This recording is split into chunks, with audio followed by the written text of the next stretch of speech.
A special thank you to each of our subscribers who make this channel possible. Here's today's story.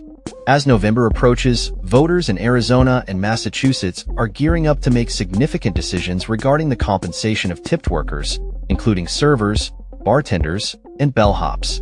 This upcoming ballot reflects an ongoing debate over the subminimum wage, a policy that allows employers to pay tipped workers less than the standard minimum wage, provided that tips make up the difference.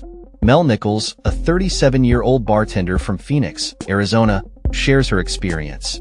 "For every good day, there's 3 bad days," she says, highlighting the unpredictable nature of her daily earnings, which range from $30 to $50 an hour when tips are included. This uncertainty stems from federal labor laws that permit businesses to pay tipped workers a lower hourly wage, which in Arizona is currently set at $11.35, compared to the state's minimum wage of $14.35. The proposed measure in Arizona, backed by state Republicans and the Arizona Restaurant Association, aims to adjust the minimum wage for tipped workers to 25% less than the regular minimum wage. This would mean that tipped workers must earn at least $2 more than the adjusted minimum through tips. In contrast, Massachusetts voters will consider a measure that seeks to eliminate the tiered minimum wage system entirely. The current tipped worker wage in Massachusetts is $6.75 per hour, and the proposed measure would gradually increase this wage to match the regular minimum wage by January 2029.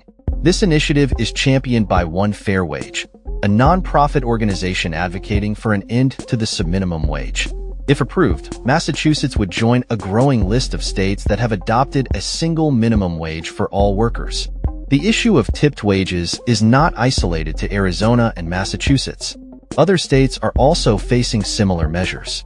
In California, voters will decide whether to raise the minimum wage from $16 to $18 by 2026, while Alaska and Missouri are considering gradual increases to $15 an hour along with the implementation of paid sick leave. Critics of the subminimum wage argue that it disproportionately affects women, who make up a significant portion of the tipped workforce. According to U.S. Census data, nearly 70% of workers in tipped professions are women. Advocates for eliminating the subminimum wage, like Democratic State Representative Mariana Sandoval, hope that a successful ballot measure will help flip the balance of power in the legislature, which currently has a Republican majority. Meanwhile, business owners express concern over potential repercussions of increasing wages. Dan Piacquadio, co-owner of Harold's Cave Creek Corral Restaurant, argues that Proposition 138 is essential to maintaining the current system that has been in place for 2 decades, ensuring that restaurant owners can afford to pay their workers while keeping menu prices reasonable. The National Restaurant Association has also warned that eliminating the subminimum wage could lead to reduced hours, lower employment, and increased menu prices. As the debate heats up, the outcome of these ballot measures could have a significant impact on the livelihoods of tipped workers across both states.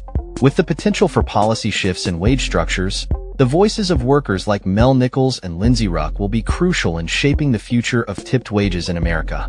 Ruck emphasizes the need for a single minimum wage, stating, "I think that there should be just a single minimum wage, and then people should get tipped on top of that."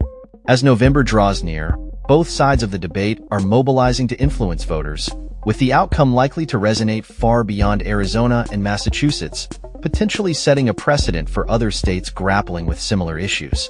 That's all for this story. We upload videos every day covering many different subjects, so hit that subscribe button to stay informed. Thanks for watching.